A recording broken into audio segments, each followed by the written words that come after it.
sebelumnya kalian tahu nggak sih apa artinya stigma? Jadi, stigma adalah prasangka atau penilaian negatif yang diberikan oleh masyarakat terhadap individu atau kelompok tertentu yang seringkali didasarkan pada ketidaktahuan atau ketakutan terhadap perbedaan. Stigma dapat mengarah pada pengucilan, diskriminasi, dan pembatasan peluang bagi individu yang terstigma. Yang kedua yaitu disabilitas tunarungu.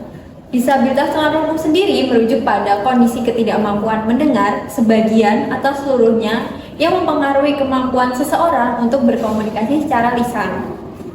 Tunarungu dapat terjadi sejak lahir atau berkembang seiring bertambahnya usia.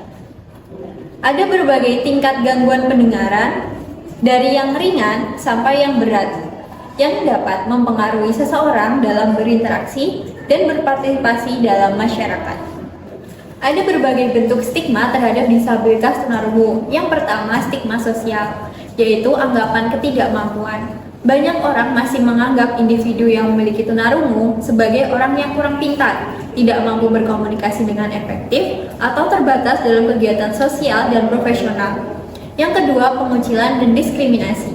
Seringkali individu tunarungu dihindari dalam interaksi sosial atau bahkan diabaikan dalam kesempatan kerja dan pendidikan, karena adanya persepsi bahwa mereka tidak dapat berkontribusi secara maksimal. Yang kedua, stigma internal. Hal ini biasa dirasakan oleh penderita tunarungu. Yang pertama, rasa tidak percaya diri. Individu tunarungu akan terus-menerus menghadapi pandangan negatif masyarakat dan cenderung menginternalisasi stigma tersebut yang dapat mengurangi rasa motivasi dan percaya diri mereka.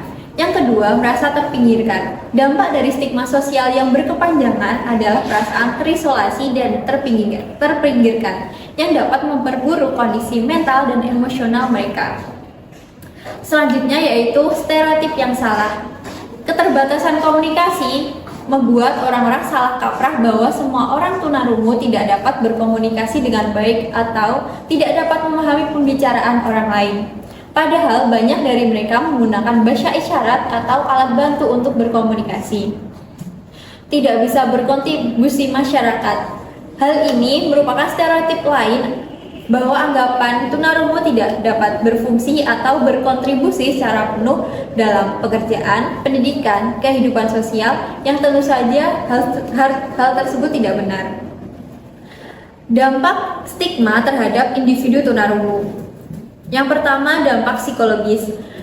Rendahnya harga diri. Individu tunarungu yang sering terpapar stigma sosial dapat merasakan penurunan harga diri dan merasa tidak berharga.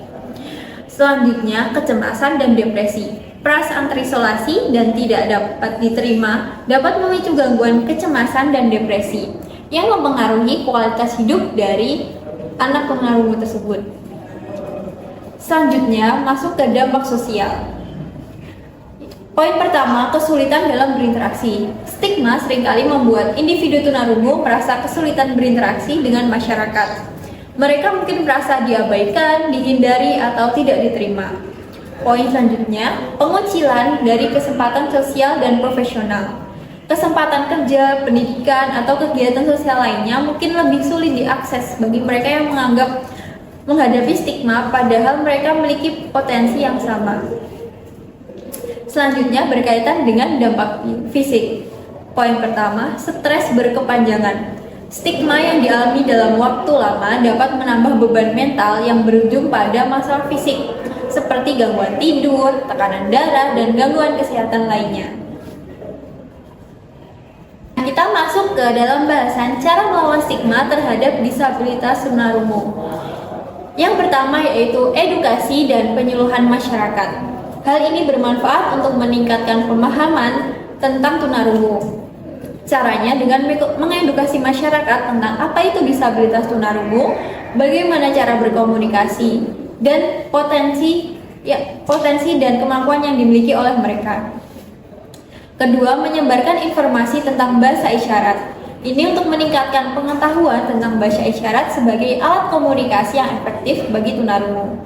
Pengajaran bahasa isyarat di sekolah atau tempat umum dapat mengurangi hambatan komunikasi kepada orang yang memiliki tunarungu.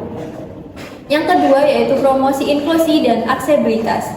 menyediakan akses untuk berkomunikasi, menyediakan alat bantu dengar, penerjemah bahasa isyarat, atau teknologi bantu lainnya di ruang publik, sekolah, dan tempat kerja.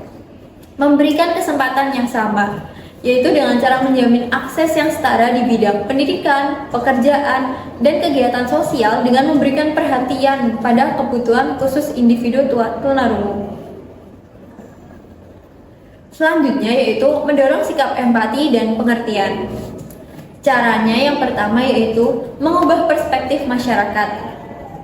Mengajak masyarakat untuk lebih terbuka dan menerima perbedaan dengan mendorong sikap empati dan toleransi terhadap tunarungu. Selanjutnya, menghargai keberagaman. Kemampuannya mendorong masyarakat untuk melihat kemampuan dan potensi individu tunarungu bukan hanya keterbatasan dari yang mereka miliki.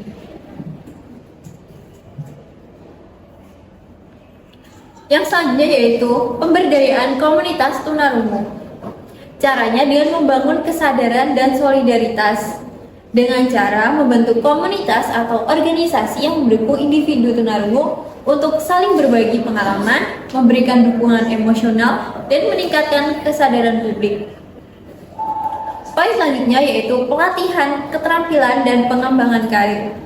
Caranya dengan cara menyediakan pelatihan keterampilan dan peluang kerja yang inklusif untuk meningkatkan pemberdayaan ekonomi dan sosial bagi individu tunarungu. Cara yang bisa dilakukan selanjutnya yaitu peran media dalam mengubah citra. Yang pertama, menampilkan representasi positif. Media dapat berperan besar dalam membentuk citra positif bagi individu tunarungu dengan menampilkan mereka dalam peran yang produktif dan aktif di masyarakat. Melawan stigma dengan cerita dan iklan. Media juga perlu bijak dalam membangun narasi yang mengurangi stigma dan memperlihatkan kemampuan nyata orang yang memiliki disabilitas. Penerapan kebijakan inklusif, mendorong kebijakan publik yang mendukung. Caranya dengan cara pemerintah perlu menetapkan kebijakan yang mendukung hak-hak disabilitas termasuk tunarungu dalam hal pendidikan, pekerjaan, dan akses sosial lainnya. Kedua yaitu kampanye sosial, melakukan kampanye yang mengajak masyarakat untuk bersama-sama menciptakan lingkungan yang inklusif, terbuka, dan menghargai setiap individu tanpa diskriminasi. Nah, kita masuk ke dalam poin terakhir yaitu kesimpulan. Jadi, stigma terhadap disabilitas, khususnya tunarungu, adalah tantangan yang besar, tetapi harus diatasi bersama-sama oleh seluruh elemen masyarakat. Melawan stigma tidak hanya berfokus pada mengubah cara berpikir masyarakat, tetapi juga menciptakan lingkungan yang inklusif dan menghargai keberagaman.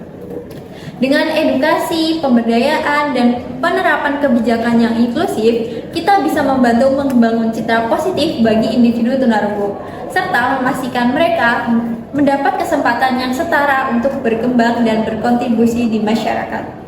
Menghargai perbedaan adalah langkah pertama menuju masyarakat yang lebih adil dan inklusif.